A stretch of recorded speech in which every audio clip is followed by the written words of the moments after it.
Fronta Veritas Report. Japan magdodonate ng 137 milyong pisong ayuda sa Pilipinas upang masugpo ang tuberculosis o TB. Kabuuan detalye mula kay Nolan Ariola. Nolan? Maraming salamat mga kapanalig. Formal lang nilagdaan ni na Japanese Ambassador Kazuya Endo at United Nations Office for Project Services Director Andrew Kirkwood aksunduan na dinaluhan ni Health Secretary Teodoro Herbosa sa isang seremonya sa The Western Manila, lungsod ng Pasig.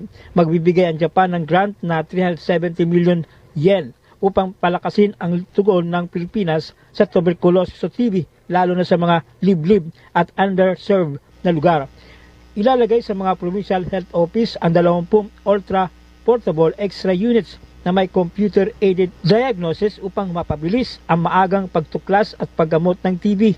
Ayon sa World Health Organization, mataas ang kaso ng TB sa Pilipinas na tinatayang umabot sa 739,000 noong 2023. Ipatutupad ang proyekto sa pamagitan ng Stop TB Partnership kasabay ng Department of Health. Ang tulong na ito ay bahagi ng matagal ng suporta ng Japan sa Pilipinas sa paglaban sa TB na tumatagal na ng mahigit 3 dekada. Under this grant, strategic provisions will be made for 20 X-ray units powered by Japanese technology to reduce the burden of TB. It is crucial to provide more individuals with opportunities for screening.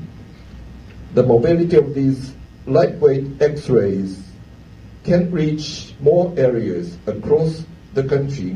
Almost 700,000 for the people with TB, and we're only diagnosing 500,000 plus.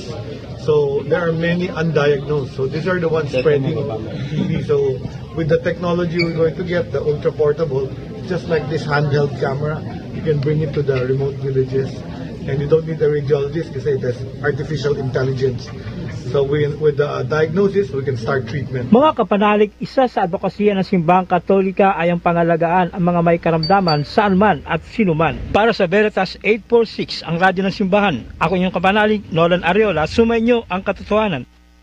Fronta Veritas Report.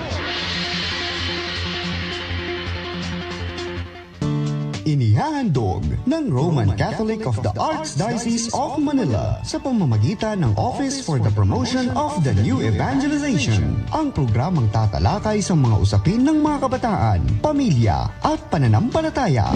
Kalakbay ng Pamilya, Lunes hanggang Biyernes, alas 10 hanggang alas 12 ng tanghali, dito sa Veritas 846, ang radyo ng simbahan. Kalakbay ng Pamilya. Makinig,